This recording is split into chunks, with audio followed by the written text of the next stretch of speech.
உங்ககிட்ட ஒரு விஷயம் கேட்கணும். நீங்க ஒரு மாசத்துல 1,00,000 சம்பாதிக்கணும்னா என்ன பண்ணுவீங்க? உங்ககிட்ட வேலை இல்ல, உங்களால லோன் எடுக்க முடியாது, வீட்ல உட்கார்ந்துருக்கீங்க. கண்டிப்பா என்னாலலாம் முடியாதுன்னு சொல்லுவீங்க. ஆனா 1930ல உலகம் முழுக்க ஒரு பொருளாதார வீழ்ச்சி ஏற்பட்டுச்சு. அப்போ மக்களுக்கு சாப்பாடு கிடைக்கிறதே அவ்வளோ கஷ்டமா இருந்தது. அந்த நேரத்துல ஒருத்தவர் ஒரு புக் எழுதினாரு. 1000 way to make $1000. அந்த புக்ல அவர் சொன்ன ஒரு வரி இன்னைக்குமே 100% உண்மையா இருக்கு. அவர் என்ன சொன்னாருன்னா, பணம் சம்பாதிக்கிறது அதிர்ஷ்டம் இல்ல, அது ஒரு திறமை. அந்த திறமையை யாரால வேணாலும் கத்துக்க முடியும். அதனால தான் இந்த வீடியோல 6 பவர்ஃபுல் டெக்னிக்ஸை நான் உங்ககிட்ட ஷேர் பண்ண போறேன். இந்த டெக்னிக்ஸை தெரிஞ்சுக்கிட்டதுக்கு அப்புறம் நீங்க சுலபமாவே நிறைய பணத்தை சம்பாதிக்க ஆரம்பிச்சிடுவீங்க. Number 1, making money solving others problem. நான் முன்னாடி எல்லாம் பிரச்சனையை பார்த்தா ரொம்ப ஸ்ட்ரெஸ் ஆகுவேன். ஆனால் இந்த புக்கை படித்ததுக்கப்புறம் பிரச்சனையை பணம் சம்பாதிக்கிற ஆப்பர்ச்சுனிட்டியாக பார்க்க ஆரம்பித்தேன். ஃபார் எக்ஸாம்பிள், உங்கள் ஏரியாவில் நிறைய ஸ்கூல் படிக்கிற பசங்க இருக்காங்க. அவங்களுக்கு வீட்டு பக்கத்திலே நல்ல டீச்சிங் கொடுக்குற ஒரு டியூஷன் வேணும்.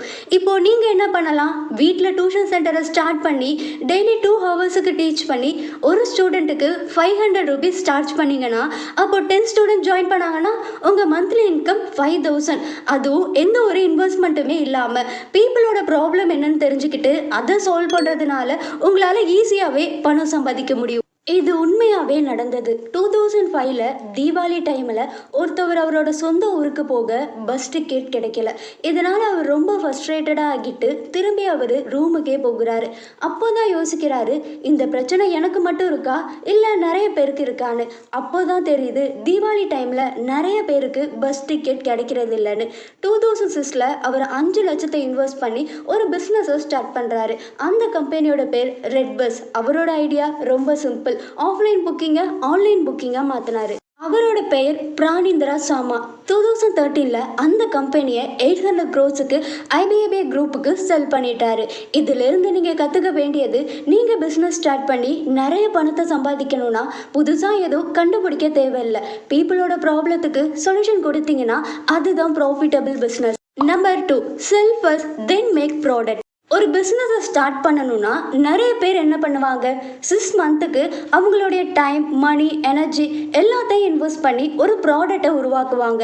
அப்புறம் அந்த ப்ராடக்டை லான்ச் பண்ணும்போது யாருமே அதிகமாக வாங்கலைன்னா பெரிய லாஸ் ஆகிடும். ஆத்தர் என்ன சொல்கிறாருன்னா, ஃபஸ்ட்டு கேளுங்க அப்புறம் உருவாக்குங்க. இதுக்கு ஒரு எக்ஸாம்பிள் சொல்கிறேன். இப்போ உங்களுக்கு கிளாத்திங் பிஸ்னஸ் ஸ்டார்ட் பண்ணணும்னா நார்மலாக என்ன பண்ணுவீங்க, லட்சக்கணக்கில் பணத்தை இன்வெஸ்ட் பண்ணி பல்காக ட்ரெஸ்ஸை வாங்கி ஷாப்பை ஓப்பன் பண்ணுவீங்க. ஆனால் ஸ்டாக் சேல் ஆகலைன்னா லாஸ் மட்டும்தான். ஆனால் ஸ்மார்ட்டான அப்ரோச், இன்ஸ்டாகிராமில் ஒரு ஐடியா கிரியேட் பண்ணி அதை ட்ரெஸ் போட்டாவாக போஸ்ட் பண்ணிங்கன்னா ஒரு 10 கஸ்டமர் வந்த உடனே சப்ளையர்கிட்டேருந்து ட்ரெஸ்ஸை வாங்கி கஸ்டமர்கிட்ட டெலிவர் பண்ணுறது. ராங்கான அப்ரோச், நிறைய பணத்தை இன்வெஸ்ட் பண்ணி ப்ராடக்டை உருவாக்கி அதுக்கப்புறம் ப்ராடக்டை விற்க ட்ரை பண்ணுறது. கரெக்டான அப்ரோச், ஃபஸ்ட்டு கஸ்டமரை கண்டுபிடிங்க, அவங்கக்கிட்ட கமிட்மெண்ட்டை வாங்குங்க, அப்புறம் டெலிவர் பண்ணுங்க. இது ஒரு ஸ்மால் ட்ரிக் மட்டும் இல்லை, ஏன்னா இந்த லாஜிக்கில் தான் பெரிய பெரிய ஸ்டார்ட் அப் எல்லாம் ரன் ஆகிட்டு இருக்கு. இதுல ஷாக்கிங்கான விஷயம் என்னன்னா, இது ஆத்தர் 1930லே சொல்லியிருக்காரு. Number 3, sell your talent not your time. Rohit ஒரு கம்பெனியில் சிஏவாக வேலை பார்க்குறான். அவனோட மந்த்லி சேலரி 50,000. ஒரு நாள் ரோஹித் லைப்ரரிக்கு போகிறான். அப்போ தான் 1000 way to make $1000 புக்கை எடுத்து படிக்கிறான். அப்போ ஒரு லைனை பார்க்குறான், செல் your expertise not your time. இந்த லைனை படித்ததும் அவனுக்கு ஒரு விஷயம் ரியலைஸ் ஆகுது. நம்ம ஜாபில் ஹார்ட் ஒர்க் பண்ணி எவ்வளோ நேரம் வேலை பார்த்தாலும் நம்ம இன்கமுக்கு லிமிட் இருக்குது. ஆனால் நான் என்னோட திறமையை விற்க ஆரம்பித்தேன்னா அதுக்கு லிமிட்டே இல்லைன்னு. உடனே ரோஹித் என்ன பண்ணான்னா 5 ஸ்மால் பிஸ்னஸுக்கு பார்ட் டைமாக அக்கௌண்டிங் அட்வைஸை கொடுக்குறான். ஒவ்வொருத்தங்கிட்டையும் 10,000 சார்ஜ் பண்ணிக்கிறான்.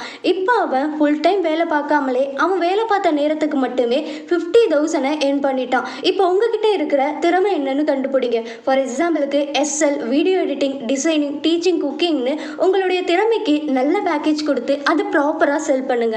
Number 4, the magic of repeat customers. Business பண்ணுற நிறைய பேர் இந்த தப்பை பண்ணுறாங்க. அவங்க புது கஸ்டமர்ஸை வர வைக்க ஃபோக்கஸ் பண்ணுறதுனால அவங்க கிட்ட இருக்கிற பழைய கஸ்டமர்ஸை மறந்துடுறாங்க.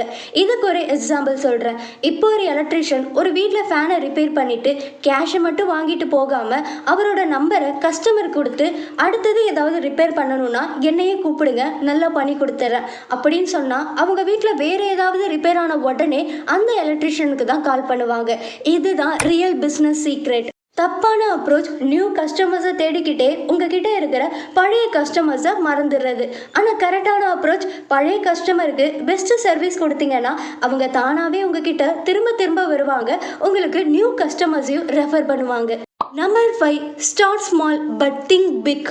பெரிய பிஸ்னஸ் எல்லாம் ஒரு சின்ன ஐடியாவை வச்சு தான் ஸ்டார்ட் பண்ணுவாங்க, ஆனால் அதுக்கு பின்னாடி இருக்கிற விஷன் பெருசாக இருக்கும். எம்சி டொனால்ட் இன்னைக்கு 100க்கும் அதிகமான நாடுகளில் இருக்குது. ஆனால் ஸ்டார்ட் பண்ணுறப்போ ஒரு சின்ன ரோட் சைடில் பர்கர் ஸ்டாலாக ஸ்டார்ட் பண்ணாங்க. பீப்புளோட பிக்கஸ்ட் ப்ராப்ளம் என்னன்னு தெரியுமா?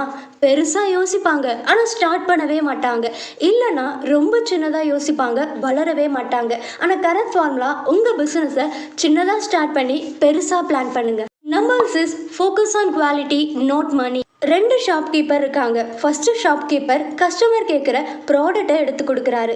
செகண்ட் ஷாப்கீப்பர் கஸ்டமருக்கு ப்ராடக்டை எடுத்து கொடுக்கும்போது இதை இப்படி யூஸ் பண்ணால் வீணாக போகாதுன்னு இது மாதிரி நிறைய டிப்ஸும் சொல்கிறாரு. அடுத்த தடவை கஸ்டமர் எந்த ஷாப்கீப்பர் கிட்ட வாங்குவாங்க? கண்டிப்பாக அந்த செகண்ட் ஷாப்கீப்பர்கிட்ட தான். இதுதான் வேல்யூவோட பவர். பிஸ்னஸில் சக்ஸஸ்ஃபுல்லாக வந்தவங்கலாம் பணம் சம்பாதிக்கிறதுல மட்டும் ஃபோக்கஸ் பண்ணலை, அவங்க ப்ராடக்ட்டுக்கு வேல்யூவை க்ரியேட் பண்ணுவாங்க. இது ஒரு சிம்பிள் லாஜிக். மக்கள் யாருக்கு பணம் கொடுப்பாங்க? அவங்க வாழ்க்கையை ஈஸியாக, பெட்டராக, கம்ஃபர்டபுளாக ஆக்குறவங்களுக்கு தான். நீங்கள் உங்கள் ப்ராடக்ட்டுக்கு வேல்யூவை க்ரியேட் பண்ணிங்கன்னா பீப்புள் தானாகவே வந்து உங்களுக்கு பணம் கொடுக்க ரெடியாக இருப்பாங்க. அதனால நீங்கள் பணம் சம்பாதிக்கிறதுல ஃபோக்கஸ் பண்ணாமல் உங்கள் ப்ராடக்ட்டுக்கு வேல்யூவை ஆட் பண்ணுங்கள், பணமே உங்களை தேடி வரும். நீங்கள் 1 லட்சம் சம்பாதிக்க 1000 வழிகள் இருக்குது, ஆனால் அந்த 1000 வழியை உருவாக்க அடிப்படை ஒன்று தான். ஒருத்தவங்க ப்ராப்ளத்தை சால்வ் பண்ணணும், உண்மையான வேல்யூவை கொடுக்கணும், அதை தொடர்ந்து பண்ணணும். இதுதான் மணி மேக்கிங்கோட சக்ஸஸ் சீக்ரெட். இந்த வீடியோவை இன்னும் பார்த்துட்டு இருக்கீங்களா? அப்போ நீங்கள் நிறைய பணத்தை சம்பாதிக்க போறீங்க.